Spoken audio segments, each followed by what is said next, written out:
Добар ден, почитувани, ова е стартот на магазинот за родителство 0+ месеци на телевизија Телма. Денеска ќе зборуваме со кое темпо и како растат децата. На оваа тема ја поканивме професор доктор Мирјана Кочова, која што е специјалист ендокринолог, педијатар. Добре ни дојдовте. Тука има навистина многу прашања, би започело од тоа зошто се случува бебето понекогаш должината на бебето на новороденчето да не соодветствува со висината на мајката, односно на родителите. Односно, ниска мајка да роди навистина долго бебе или пак висока мајка да роди мало новороденче. Па вака да кажеме дека почетната големина на бебето зависи од повеќе фактори.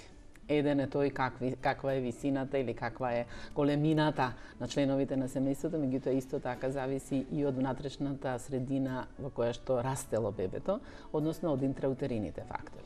Така да, една нормална бременост на било која жена би требала да резултира, има точно одредени граници во кои што бебињата се раѓаат. И тоа не е секогаш стриктно поврзано со висината на родителите. Значи, едно здраво бебе треба да се роди со тежина некаде околу 3 килограми, просечно земено, при што машките се потешки за некои 200-300 грама, додека должината некаде помеѓу 48 и 52 сантиметри, нормалните граници, нели? И тоа не зависи многу од тоа колку се големи родителите. Висината се изравнува, се компензира подоцна. Така, а со кој темпо растат малите бебиња кои што имаат потенцијал за раст, а со кое темпо оние кои што се поголеми новороденчиња, кои што немаат голем потенцијал за конечна висина? Ова е добро прашање. Значи, исто така должината на бебето зависи од тоа во која гестацијска недела е родено. Сигурно, сега кога кажав претходните вредности, тоа се за дете кое што е родено во нормалните од 37 до 40 гестацијска недела, значи едно донесено бебе. Оние кои што не се донесени се раѓаат многу по-ситни, некогаш и многу ситни, меѓутоа, дали понатаму ќе продолжи растот, исто така ќе зависи и од фамилиарниот раст. Значи, растот глобално зависи и од фамилиарната висина, меѓутоа тоа не е директно наследување. Ние сите знаеме дека има семејства кои што се високи родители, а децата не се толку високи, и обратно, семејства каде што имаат високи деца, но ние можеме да процениме крајната висина, очекуваната висина на децата веднаш после некаде втората, третата година, од како ќе го следиме известно време растот.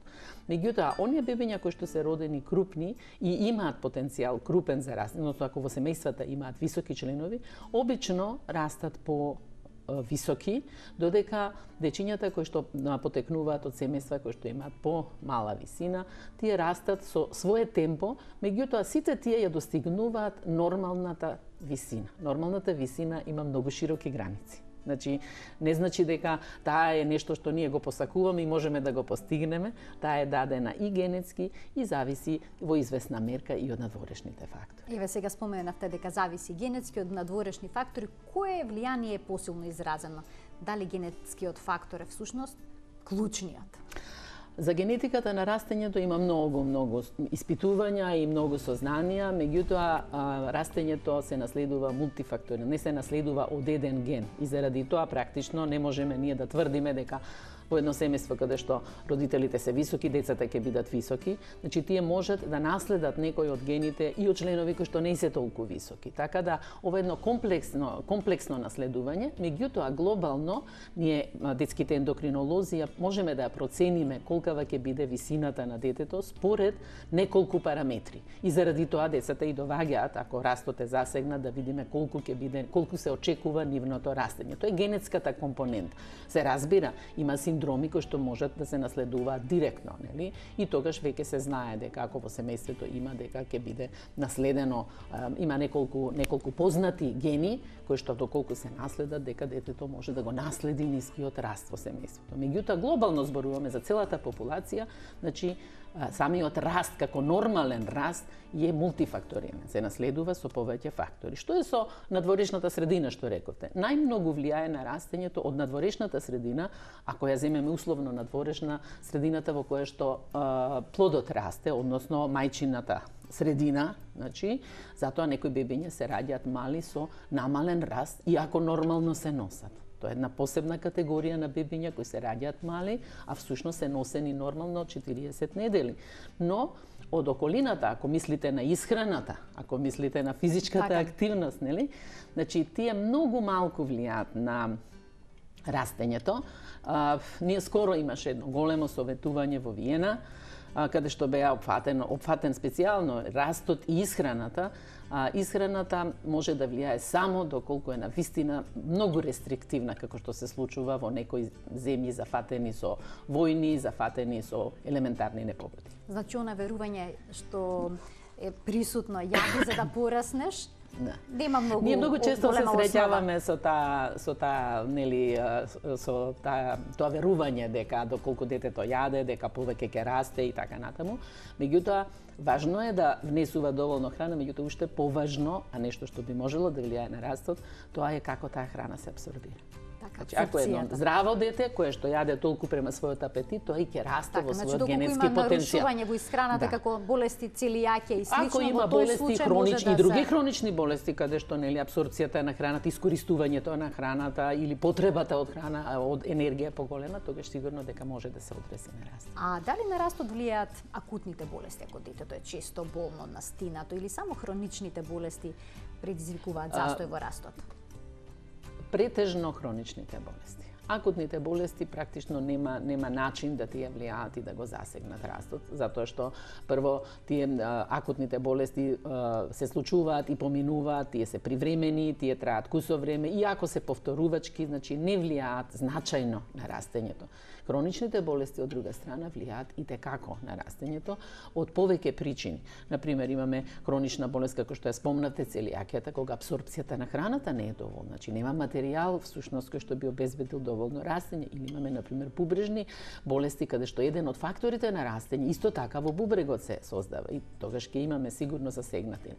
Или ако имаме срцеви болести каде што практично самото оксигенација, односно доволно кислород нема во ткивата, а кој што е неопходен нели за умножување на клетките, пак имаме повторно засегање на растењето. Значи, хроничните болести доведуваат до засегање на растот многу често.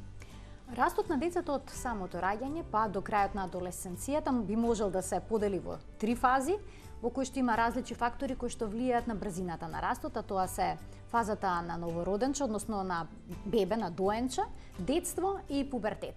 Кога децата најбрзо растат? Точно ли дека во првите 3 месеца после раѓањето растот е најинтензивен? Точно. Всушност, интраутерино во матката детето за 9 месеци пораснува 50 сантиметри. Значи, тука е практично најголемата брзина. Меѓутоа, после раѓањето во првата година пораснува уште 25 до 30 сантиметри. Во третата година тоа се намалува на 12-15 сантиметри. И потоа доаѓа оној период кој што вие го велите, она детството, кога расте некаде може да расте меѓу 6-7 сантиметри во текот на годината и тоа така останува се додека не почне пубертетот. Така, дали растењето е изедначено после кај сите деца после третата година до почетокот на пубертетот? Не. И тоа зависи. Еве сега да кажеме, значи најчестата причина заради која што често имаме консултации, нели, е тоа што во семејството растењето одело бавно се додека не дошол пубертетот. И пубертетот обично во тие семејства малку доцни, меѓутоа детето го има потенцијал. Ќе дојде подоцна пубертетот и ќе постигне висината. Че тоа е така наречениот конституционално низок раст, фамилиарно низок раст. И затоа ние често пати ги прашуваме како растевте вие, каков е растот нели во семејството. Други дечиња ја постигнуваат висината предпубертетски во голема мерка и после со пубертетот пораснуваат помал дел. Некои имаат експлозивен пубертет во кој што може да пораснат и цели 20-30 сантиметри. Ние тоа не можеме со сигурност да го предвидиме, затоа што и самиот пубертет од своја страна е многу варијабилен како и растот. Овој дел од емисијата ќе биде контактен, ќе им да овозможиме на гледачите да се вклучат во програми и да постават своje прашање на телефонскиот број 3076 677. Денеска зборуваме за растот, за факторите на раст, кои се причините за намален раст и како може да процените колку ќе биде високо вашето дете. Децата имаат крива на растот. Како се пресметува таа, професорке? Кривата на растот е направена врз основа на огромен број на мерења и долго време мерења, следење на растењето, така да овие криви со доста голема сигурност може да ни кажат дали детето припаѓа во нормалната категорија, затоа што разликите се често пати помеѓу минималниот и максималниот раст за една возраст десетици сантиметри, нели нормално дека родителите се загрижени ако детето расте на нискиот дел од кривата или на повисокиот дел од кривата. Кривата главно ги опфаќа сите периоди на растење, исто така таа го опфаќа и пубертетот, значи максимумот и минимумот кој што се постигнува во оваа. И затоа ние тие криви ги користиме регуларно и тие треба да се користат дури има различни криви, има криви кои што се од Центарот за контрола на болести, америчките листи, кои што се во универзална употреба, меѓутоа има европски листи, има листи на Светска здравствена организација и колку што ми е познато, сите ординации се снабдени со вакви листи, така што докторите во примарното здравство би требало да ги мерат редовно децата. Меѓутоа јас тука би инсистирала да секој, значи да во текот на првата година знаеме дека редовно треба да се мери детето, меѓутоа и после тоа во текот на втората, третата, четвртата, значи годишно барем еднаш да се измери висината, а потоа следат систематските прегледи кога децата редовно се мерат нели по висина и во тежина, за да се избегне да доколку навистина има забавување на растот да се изгуби драгоцено време. Обично родителите дома ги мерат своите деца. Тоа го прават на рамката од вратата, кога детето босо стои со ноџињата на паркетот и потоа со моливче означуваат на која висина е во одредена возраст. Колку често треба да се мери детето, во колкав период препорачувате тоа да се прави, бидејќи некои ги мерат и секоја недела? Не, секоја недела сигурно. Ние кога ги контролираме, дури кога ги контролираме децата кои што имаат засегна раст, минимум растојание 3 месеци. Меѓутоа 2 пати годишно би било доволно за да се види дали постои некакво засегање на растење. Кога зборуваме за конечната висина на децата, има најразлични формули на интернет. Една е да се помножи по 2 висината на детето во втората година. Дали тоа е формула која што дава реална слика за висината на детето или пак има некои поконкретни? Не би било, затоа што рековме дека различно растат децата во различни семејства, зависно од генетскиот бекграунд, зависно од средината. Значи тоа не би можело да биде универзално применливо за сите деца. Ние обично кога сакаме точно да процениме колку ќе биде крајната висина или колку можеме да предвидиме завршната висина на едно дете, обично многу сметаме со коскената возраст, односно со коскената старост, затоа што растот завршува тогаш кога ќе се затворат јадрата на коските и кога не дозволуваат понатаму да се расте. Така да практично ние проценувајќи коскената возраст од почетокот па се до пубертетот, ние можеме практично да определиме колкава би требала да биде висината на детето, имајќи ја предвид исто така и висината на родителите. Најгрубата формула која што кажува колку едно дете можеме да очекуваме да порасне и некаде преку 75% децата паѓаат во оваа група, нели така растат, тоа е збирот на висината на родителите поделена со 2. И ако е машко дете додаваме 6,5 см, ако е женско вадиме 6,5 см. Во таа категорија ги добиваме скоро, можеме голем дел од децата да пресметаме, земејќи предвид ако коскената старост одговара на возраста на детето. Меѓутоа, ако направиме коскена старост и видиме дека коскената старост доцни, значи детето има 8 години, а ние сме нашли дека 4 години му е коскената, значи тука веќе бараме причина зошто е таа толку забавена, нели? Но ако е до 2 години разликата, тогаш забавената коскена старост ни дава можност за подолго растење. Како родителите да знаат дека нивното дете пораснало доволно, односно расте со нормално темпо? Па има многу начини. Едниот начин е сигурно вметнат во здравствениот систем. Значи тие одат редовно на контроли, одат на вакцинации, одат на сите тие и во сите тие моменти детето треба да се мери. И обично самиот доктор ќе им каже дека ако има значајно отстапување. Меѓутоа секогаш ќе зема предвид оваа варијација во растењето. Така да не значи дека ако малку доцни дека треба веднаш да се прават сите клинички испитувања и така натаму. Тоа е едната. Самостојното мерење често пати е неточно, значи затоа што треба да се има стадиометар или треба да се има точен метар за мерење колкава е висината. Денеска има дури и овие што се ласерски со кои што може до милиметри да се измери колку е висината нели на детето. Така да таа висина доколку родителот се чувствува загрижен, може да отиде секогаш и да да се висината стави на кривите, да се види дали нормално припаѓа, дали детето припаѓа во таа категорија. Тука имаме дали расте нормално. Имаме често пати тука проблеми затоа што родителите веруваат дека нивното дете бидејќи добро го хранат, бидејќи добро се грижат за него, треба да биде поголем од нив, дека треба да биде повисоко, дека треба да биде исто како другите деца, не знаејќи ги висините во тие семејства, нели? Меѓутоа, се што припаѓа во границите на нормала и е нормален раст, не се понатаму проследува и не се испитува, не се прават дополнителни испитувања. Дали нискиот раст треба да ги загрижи родителите, бидејќи тие често пати не се јавуваат на лекар, сметајќи дека детето ќе се извиши во пубертетот? Треба ли навремено да се интервенира? Ние направивме заедно со Сдруженијето Раст, направивме една кампања во која што сите ординации ги снабдевме со висиномери. Значи, секаде каде што чекаат тие, дали е грло болно или нешто во амбуланта, може детето да си го видат на висиномерот, колку е на вистина, нели? Значи, доколку опаѓањето на растот е многу значајно, тоа ќе го приметат, или ќе се примети во градинка, или ќе го примети докторот, значи доколку треба да се прават испитувања, тогаш практично треба да се направат значајни испитувања за да се види дали има потреба од лекување на детето. Меѓутоа, нормалните варијации во растењето, како што кажав, не се многу честа консултација. Растењето е многу честа консултација, тоа што сите инсистираат да имаат повисок раст, меѓутоа високиот раст не значи здравје, нели, сам по себе. Така да практично многу пати родителите се враќаат незадоволни затоа што детето им е во нормалата, ама другите деца се повисоки. Да, меѓутоа веројатно нивниот бекграунд или веројатно нешто друго е во прашање, а не самиот раст како раст. А до која возраст најчесто растат децата? Дали со почетокот на пубертетот, односно со првата менструација кај девојчињата, растот завршува? Значи, пубертетот е важна категорија во растењето, исклучително важна. Тој се разликува кај девојчињата и кај момчињата. Кај девојчињата тој оди постепено и практично трае извесно време, но не е така, да речам, брутален како кај машките. Кај машките често пати, значи, пубертетот доведува до нагло и забрзано растење. Завршувањето на растот е со завршувањето на пубертетот. Значи, мора да заврши пубертетот и тогаш се затворат епифизите на коските. Кој ги затвара коските, тоа се хормоните, тестостеронот и естрогените кај девојчињата.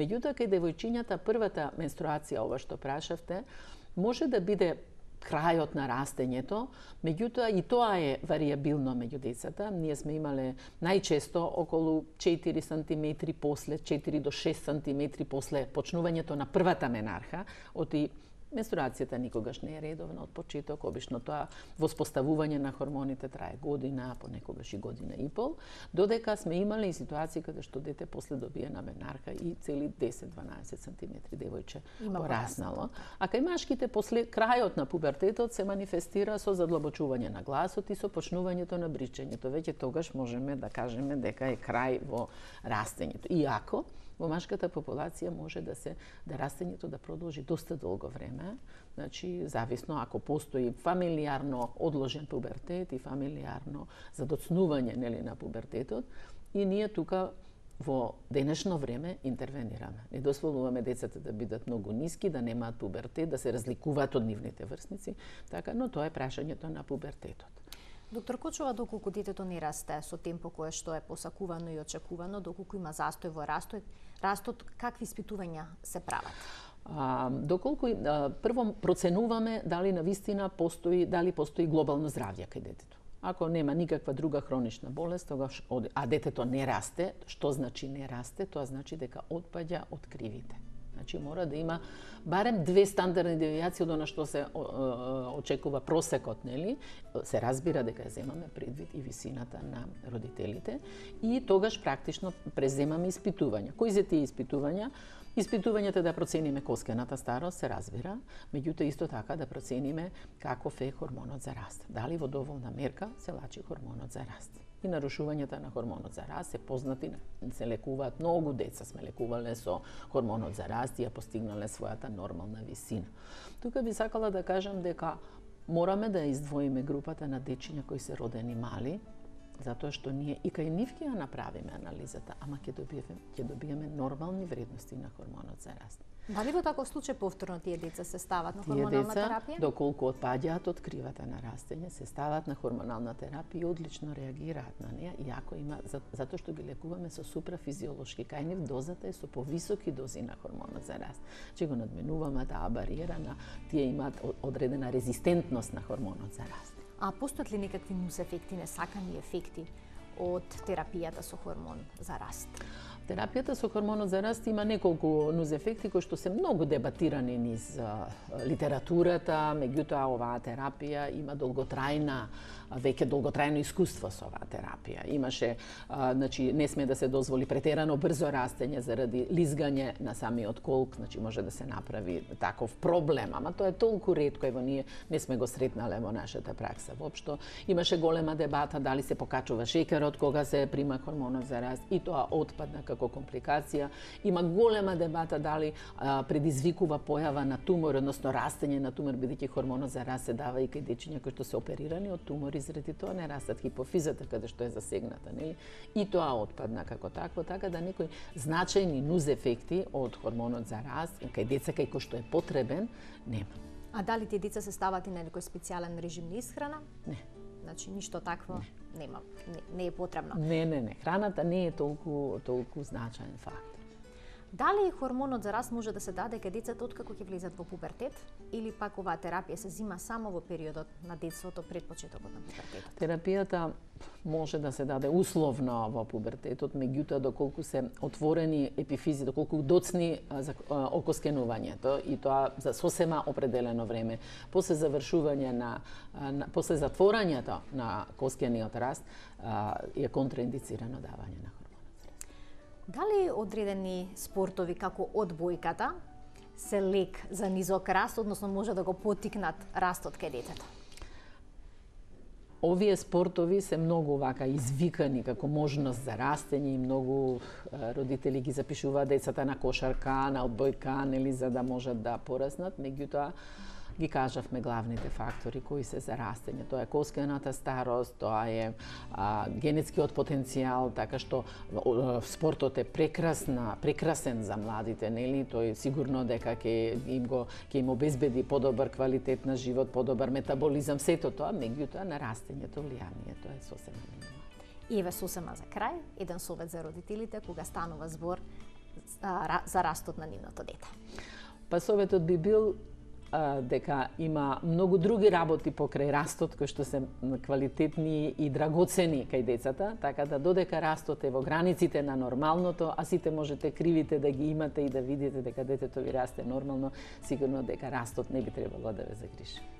Затоа треба да бидат опуштени, иако родителите следат и многу совети од интернет. Еве јас најдов дека главен индикатор за растење облекат и обувките, дека за една година треба да се надраснат и панталончињата, и блузичките, и чевличките, доколку тоа не се случи веднаш на лекар, да или не? Па лекарите се тука, секогаш советот може да се добија, нели? Меѓутоа кажавме дека децата растат со различно темпо. Така, тоа треба да се земе предвид. Децата растат со различно темпо. Доктор Кочова, ви благодарам што бевте денешна гостинка во магазинот за родителство. Благодарам и на вас. Тука го заокружуваме денешното издание. Се гледаме секој работен ден во рамки Нутринската нателма. До гледање.